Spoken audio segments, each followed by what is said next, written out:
And I hope you're feeling good. You know, it's really getting to be autumn around here where already it's dark outside. All right, 407-774-8255 is the number. The American Adversaries Prime... Well, it's going to go... Let me rewind that. The American Adversaries Sunday evening 3-hour classic tour is where we're at tonight. Coming to you from the Mercury Free Broadcasting Studio on FM 105.5 and AM 660. The Answer. Aubrey Kahn and me, Christopher Hart, are in the studio. I guess that should be Aubrey Kahn and I, Christopher Hart, are in the studio tonight. Well, we also got the General Lucas Paris. We are at Pariscope Depth. Periscope Depth up on YouTube. So you can check us out there at Adversaries TV or just simply type in Pariscope. Pariscope. We got Sunny, our California Globe. Yeah. That means Patricia Chambers-Summerlin on the line with us. Hey, Sunny. Hi, guys. Hi. How is life in California tonight? Good. I was actually in the middle of watching a scary movie. I don't know if you've all seen Insidious. And this is Insidious number 3. Yeah, Insidious is what it's called. Getting you in the mood for Halloween, huh? Oh, yes. And then, tomorrow night we're doing the 17 doors, which you have to sign a waiver to enter. That's how scary. Ooh. Sonny, you talk about horror movies. I've had an inside scoop on what Hillary Clinton is going as for Halloween. Oh, let's you tell. Herself. Oh, I knew it. Oh, ouch. There is that Aubrey Kahn making trouble again. I know. Hey, really, you're getting ready to move next week, so we're not going to be able to have you on the show next week. But where are you at tonight? You're watching the movie tonight now. Weren't you telling me, though, that you're going to be at a 50-year anniversary for one of the famous soap operas? Yes, it's the 50th anniversary of Days of Our Lives. Ah. One of my favorites. I watched that since I was a little girl with my mother. And then when my mother was ill, she chose not to watch TV at all, and especially the Days of Our Lives. But it's a good childhood memory, and I have since turned my daughter on to watching it. Now we record it, of course, because we never have time to see it right when it comes on. But we don't miss the show, and it's amazing. And so we went to go visit them at the Barnes & Noble, or attempted to. And, I don't do well in big crowds myself. So, we just sort of went away from that. We'll see them some other time. A few of them I've worked with, I've been blessed to work with at events. But, yes, they have a book out with all of the timepieces. Is that right? 50 years. Oh, it's amazing. 50 years, and they continue on. It's a great soap opera. I know how guys feel about soap, but, Hey, now be careful what you say now. I remember I had this fellow, I used to do his taxes for him, and he was a concrete worker. He was from Boston, and he, doing concrete work, and then he would do tile work after that. And I forget which soap opera it was, but he had to see it every day. Oh, that's so funny, especially a Bostonian, because they're so macho. Oh, yeah, and he was, too. He was an Italian, and Elio was his name, and is his name. And, I forget which one it was. I think it came on at 3 or 4 o'clock in the afternoon. But he started early, and he had to be done so he could be home in time to see his soap opera. And then I was watching the show on ESPN the other night about, I forget what year it was, but it was the year that Dan Marino and John Elway were drafted in the NFL draft. And John Elway was drafted first that year, and I believe Dan Marino was drafted in the last of the first round. But anyway, John Elway was talking about how every day he and his buddies at lunchtime would go over to his house and hang out and watch a soap opera. And I think it was Days of Our Lives. And Right. oh yeah, and he was talking about how they can, they would all get around and sit around and watch it. And so it's not just a woman thing. Well, see, now I know why I like Dan Marino, and I ended up representing, the Dolphins and such. So. Well, it was Elway that watched the soap, but Dan was a good boy too. Okay, well, we'll just leave it at that then. All right, there you go. Well, certainly. The soap operas they still are. A lot of people still watch those things, and oh yeah, forevermore they go on. Yeah, definitely.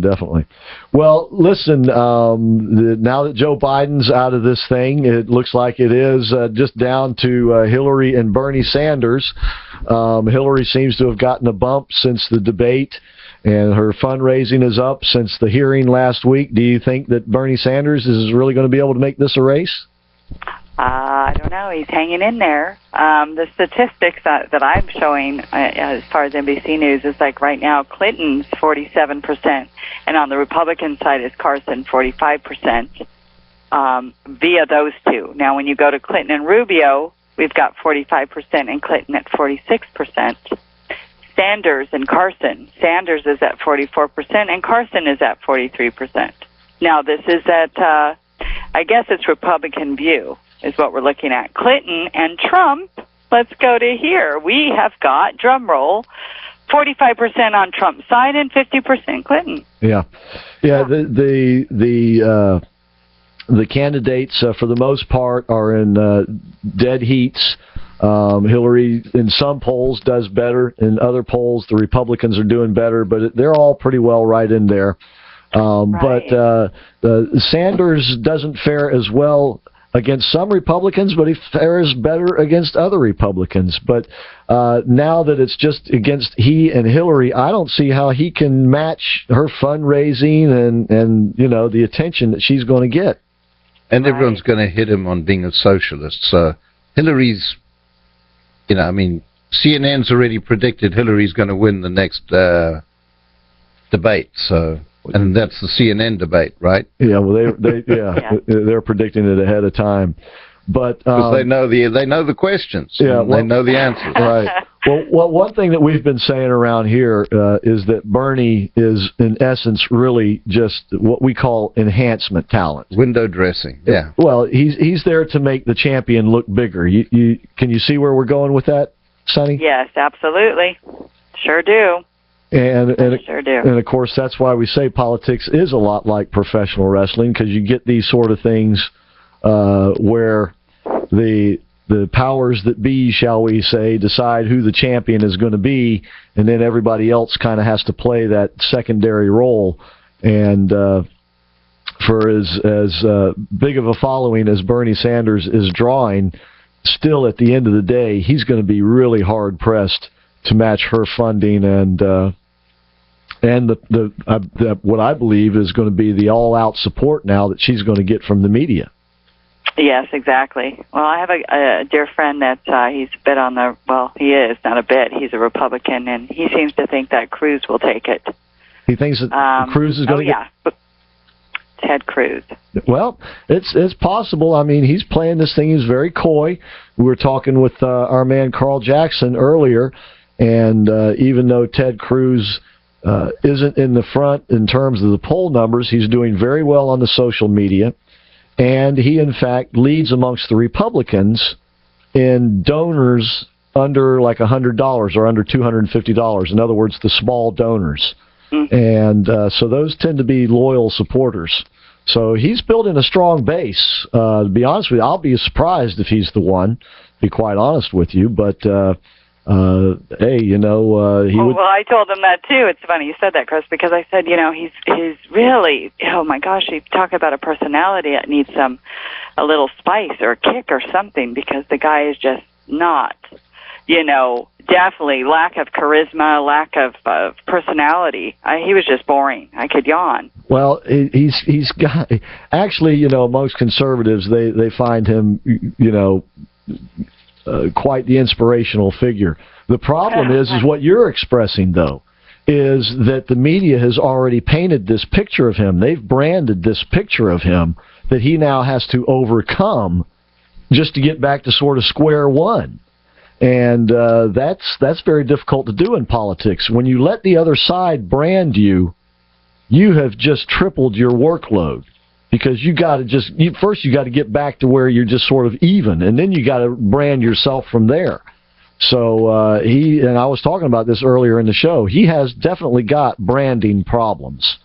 Whereas the difference, that, say, with a guy like Donald Trump has already branded himself long time ago. And it would be very difficult for the opposition to rebrand him. What they would try to do is just take his own branding and say, you know, he's filthy rich, why should you ever want to go with him, type thing. But he's always been able to make it work for himself in the past. So he appears to be well on his way to making it work right now. Oh, yeah, he's still in the front, you know. Oh, yeah, in all the national polls, and including in every state, and I believe including California, amongst Republicans, he is ahead. Yeah. Now, of course, in California, when you match him up with a Democrat, he loses, and all the Republicans lose in California when you match him to a Democrat. He's trailing in a couple of polls in Iowa. In other polls, he's right there tied with Carson, but you look at all the other states, and he is just way ahead, which has got the Republican establishment quaking in their boots. So, well, anyway. And Hillary's doing a great deal of her social media, and she's on there with Katy Perry. Yeah.